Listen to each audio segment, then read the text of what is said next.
بسم الله الرحمن الرحيم. اللهم صل وسلم وبارك على سيدنا محمد وعلى آله وصحبه أجمعين.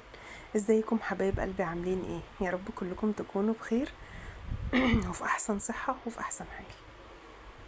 النهاردة هنعمل مع بعض أكلة سمك كده خفيفة وسهلة وما فيهاش أي تعقيد. هنعمل سمك مقلي وكمان هنعمل صلصة سمك اللي هي الشمولة، حاجة كده من أروع أنواع الصلصات اللي ممكن تاكليها. اول حاجه زي ما انتم شايفين غسلنا السمك غسله حلوه بخل وملح ودقيق وليمون، وبعدين حطيناه في مصفى، وبعدين حطينا عليه التتبيله بتاعته اللي هي توم وفلفل اخضر وفلفل احمر وطبعا كمون وملح وخل وليمون، ولو عايزه تحطي رشه بابريكا، رشه اللي هي الشطه الناشفه، كزبره ناشفه، زي ما انت عايزه. كل الحاجات دي بتدي طعم حلو قوي وتست عالي للسمك. وطبعا زي ما انتوا عارفين كل ما سيبنا السمك شوية في التتبيلة كل ما بقى أطعم وأحلى. تعالوا بقى مع بعض نعمل الشمولة. الشمولة أو صلصة السمك، هو مش كل الناس تعرف اسمها إن هو شمولة، بس طبعا الاسم ده من زمان قوي، وأنا يعني إيه طول عمري بعملها وتطلع طعمها حلو قوي. ده غير ان هي خفيفة. صلصة مش هنحط فيها بصل خالص. اول حاجة هننزل بشوية زيت صغيرين كده عشان ما يبقاش زيتها كتير. هنشوح بس معلقة توم وشوية فلفل، قرن حامي بقى اخضر، قرن بارد زي ما انت عايزة، وطبعا قرن احمر زي ما انتوا شايفين. هنشوح الكلام الحلو ده مع بعضه. هنكون مجهزين معانا تقريبا نص حزمة بقدونس، بس الورق بس، مش هناخد العيدان، هناخد الورق. هننزل بيها على التوم، ومش عايزة اقول لكم ريحة البقدونس مع التوم او طعم الميكس الرهيب ده. الشامولة دي من احلى واجمل الصلصات، بتتعمل في المطاعم الكبيرة جدا، وبتتقدم مع السمك كمان غالية قوي، وهي اصلا مكوناتها يعني بسيطة قوي ورخيصة قوي. فانت ممكن تعمليها في البيت بالسمك، والله العظيم طعمها تحفة. انا عندي سابوا السمك واكلوا الصلصة. زي ما انتوا شايفين كده هنشوحهم اول ما ريحتهم تطلع ويبتدوا ان هم يحمروا معايا. هكون ضربة نص كيلو طماطم في الخلاط. إيه، عايزه تصفيه صفيه، مش عايزه تصفيه ما تصفوش، بس هو لو مجروش يعني إيه زي ما هو كده بيبقى حلو، لان انتوا عارفين صلصه السمك بتبقى تقيله، ما بتبقاش خفيفه قوي، مش طبيخ يعني. هي زي ما انتوا شايفين كده هنشم ريحه التوم. هننزل الاول نقول بمعلقتين خل كبار، وخدي بالك لو الخل بتاعك مركز يبقى انت هتقللي شويه، هتخليها معلقه خل، لان طبعا انتوا عارفين في خل بيبقى مركز وفي خل بيبقى خفيف شويه عن المركز. فانت ايه، خدي بالك من النقطه دي، عشان كتر الخل غلط بيمرر وبيودي الطعم في حته مش حلوه.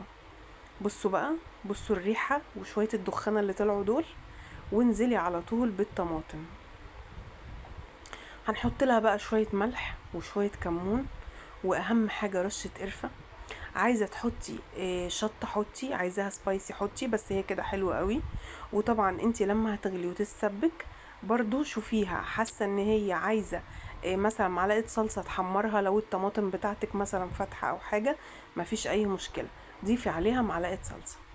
حطينا زي ما انتوا شايفين كمون، فلفل اسود وملح، وهنحط كمان رشه قرفه. على فكره يا جماعه، القرفه من المكونات الاساسيه للسمك، واي طاجن سمك بيتعمل، اي نوع من انواع السمك اللي بيدخل في صواني، اهم عنصر فيه هو القرفه. وكذلك الرز بتاع الصياديه برضو اهم طعم فيه القرفه. هنا بقى حطيت شويه بابريكا كمان، هيدوا لون وطعم حلو قوي مع الصلصه. هنغطي بقى كده ونهدي النار عليها ونسيبها كده تتسبك على نار هاديه. وحطيت شويه كزبره ناشفه برضو. بصي، ما هي الطماطم دي يعني اديها مش هتقولك لا، كل الحاجات الحلوة دي بتدي طعم للسمكية بعد كده، لما السمك بينزل فيها ويشرب منها بيدي طعم، بصوا ولا في الخيال، طعم حلو قوي قوي قوي. وزي ما انتوا شفتوا كده هي مكوناتها بسيطة، ما فيهاش اي نوع من انواع التعقيد، ما فيش الا 3 مكونات: التوم والبقدونس، واهم حاجة طبعا الطماطم بتاعتنا. هنوطي عليها النار ونسيبها بقى تتسبك، وهنعمل مع بعض شوية رز صيادية. بصوا، الرز الصيادية اساسه الزيت، يعني لازم تقليله بزيت، وكتري زيت شوية ما تبخليش، وحطي معلقة سمنة، بس هو اول مكون واهم مكون فيه هو الزيت، علشان الرزاية تتغلف وتبقى بتلمع وتبقى مفرفرة. وفي نفس الوقت برضو الزيت بيساعد البصل ان هو يديني اللون اللي انا عايزاه. معايا شوية خضار مقطعاهم وركناهم على جنب، طماطمايه، جزرايه، وكمان شوية فلفل اخضر. عايزة فلفل الوان ضيفي مفيش اي مشكلة. اهم حاجة ان انتي تركنيهم على جنب دلوقتي خالص، احنا مش هنستعملهم دلوقتي. طبعا اللون اللي بياخده البصل هو اللون اللي بياخده الرز. خدي بالك البصل لو اتحرق منك يبقى انت كده رحتي ورا الشمس، لانه اولا بيفضل لونه محروق اسود وما بيديش اي لون في مية الرز، ده غير كمان انه بيدي مرارة وشكل مش احسن حاجة. فانت خليكي واقفة كده عليه وايدك فيه لحد ما توصلي معاه للون البني اللي هو المغمق شوية زي ما انتوا شايفينه كده. طبعا ضفت القرفة، ضفت مية الرز، وهنضيف كمان ملح وفلفل، وملح وفلفل اسود وكمون. طبعا اهم حاجة الكمون، هو رز الصيادية روحه الكمون. طيب هضيف الخضار ده امتى؟ هضيف الخضار ده لما يبتدي الرز بتاعي يتشرب، مش هحط اي حاجة دلوقتي عليه. طب ليه؟ علشان خاطر انا عايزة اولا طعم الخضار ينزل في الرز ما يدوبش معايا في المية، ثانيا اشوف شكل ولون الخضار وانا باكل الرز. عايزه اقول لكم اعملي الرز بالطريقه دي، مش عايزه اقول لك على جماله وحلاوته حقيقي بجد. بصوا بقى اللون بتاع الميه اخد من لون البصل وبقى اللون وطبعا الكمون لما بيغلي برضو بيدي غمقان شويه، والقرفه، فبصوا اللون وجماله. كل ده انا برضو مش هحط الخضار، هنديله تقليبه، وطبعا هنسيبه على نار عاليه لحد ما يبتدي يتشرب الميه بتاعته. اول ما احس خلاص ان الميه اتشربت زي ما انتوا شايفين كده، هديله تقليبه، وبعد كده هضيف الخضار بتاعي ونهدي طبعا النار عليه. خدي بالك رز الصياديه ما بيحبش النار العاليه في كل مراحله، حاولي ان انتي تعمليه كده زي ما بيقولوا كده على نار هاديه، هتلاقيه متلدم معاكي ومفرفر واحسن حاجه. وطبعا اهم حاجه حبايب قلبي ما تنسوش تعملوا لايك وشير وسبسكرايب للقناه، نعمل شير للفيديو، وطبعا تكتبوا لي تعليق حلو من تعليقاتكم الجميله، وطبعا تعملوا لايك وشير. هنحط بقى الزيت بتاع السمك. بصوا عندي هنا بولة زي ما انتوا شايفين فيها الدقيق، وعندي بولة تانية فيها دقيق وفيها تتبيلة السمك نفسه اللي هي التوم والحاجات اللي انا حطاها. تمام. اول حاجة بصوا دي اسمها التلحيسة، كانوا زمان بيعملوها لنا عشان يطلعوا السمك مقرمش وحلو. فالاول هنحط السمكية في شوية الدقيق زي ما انتوا شايفين كده، وننفضها تنفيضة حلوة. وخدي بالك حاولي ما تدخليش الدقيق جوه السمكية، ما بيوصلوش الزيت وبيبقى معجن وبيبقى مش احسن حاجة من جوه كده، بتحسي بتشوفي الدقيق بعينك قبل ما تحسيه بلسانك. فانت خدي بالك اوعي تحطي دقيق من جوه السمكية. وبعد كده هنبتدي ان احنا ننزل فيها في التلحيسه اللي انا قلت لكم عليها دي. عباره عن ايه؟ عباره عن مثلا 4 معالق دقيق، وهتحطي عليهم نص كوبايه ميه لحد ما يبقى قوام اخف من الكيك شويه، يعني يبقى قوامه كده اخف من قوام الكيكه شويه. وعلى طول هتنزلي في الزيت. بصي بقى الزيت بتاعك ولا هينزل فيه نقطة دقيق. اولا الطريقة دي بتحافظ على الزيت جدا جدا جدا، ثانيا بتديكي سمك مقرمش وطعمه حكاية. الغلاف الخارجي بيبقى ماسك على السمكية، ده غير الطعم ولا في الخيال. من زمان واحنا صغيرين كده كانت امهاتنا وجدودنا كانوا يعملوا لنا التلحيسه دي.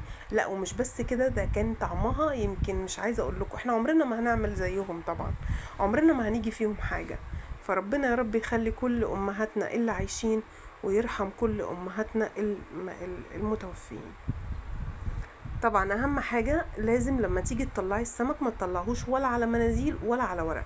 امال هطلعه على ايه؟ هنطلعه على مصفى. لو انتي ما عندكيش مصفى ومضطره لكده، يبقى هتطلعي مثلا يعني هتطلعيه على ورق، وتبتدي ان انتي توقفيه جنب بعضه. ما تنيميش السمكيه، لا وقفي السمكات كلها جنب بعضها. بصوا اللون بقى والجمال والحلاوه، بصوا الجمال والحلاوه، ده غير الريحه بقى. انا هنا الريحه حاجه صعبه. تقدري طبعا تقسمي نص ليمونه كده وترميها في الزيت، ده بيدي طعم حلو قوي برضو، وبرضو بيساعد الزيت انه ما يتحرقش. حطينا بقى السمكية بعد ما اتحمرت، مش هنحمرها للاخر، احنا هنديها نص تحمير. حطيناها كده في الصلصة، هنسيبها تغلي غلوة وبعدين هندخلها الفرن على الشواية. وبصوا بقى السمك، بصوا بخبط لكم، بصوا الغلاف وجماله ولونه يا جماعة، حقيقي بجد طعمه حلو قوي قوي قوي. بصوا السمكية دي بقى اتدلعت وكل البهاريز بتاع السمكية نزل في الشامولة، اداني طعم على شوية الرز، يا سلام بجد حقيقي. ده كان الفيديو بتاعنا النهاردة. يا رب الفيديو يعجبكم، يا رب دايما انا اكون عند حسن ظنكم. اهم حاجة حبايب قلبي تعملوا لايك وشير ونعمل اشتراك للقناة ونفعل زر الجرس علشان يوصلنا كل جديد. اهم حاجة التفاعل بتاعكم، ده اللي انا بستناه دايما من فيديو لفيديو. ما تبخلوش عليا بلايك وبشير وكمان بسبسكرايب للقناة وتفعلوا زر الجرس عشان يوصلكم كل فيديوهاتي. يا ريت تجربوا الشامولة دي، هتعجبكم قوي، من الوصفات الحلوة واللذيذة اللي حقيقي لما هتجربيها مش هتبطليها بجد، لان طعمها حلو قوي، هتعجب كل ولادك وهتشرفك على سفرتك. ده غير كمان ان هي حلوة قوي قوي مع الرز. اتمنى تستفيدوا النهاردة من فيديو السمك وتستفيدوا من اي معلومة بقولها. كلكم ستات بيوت شاطرة، احنا بس بنكمل بعض. ما تبخلوش عليا باللايك والشير وسبسكرايب.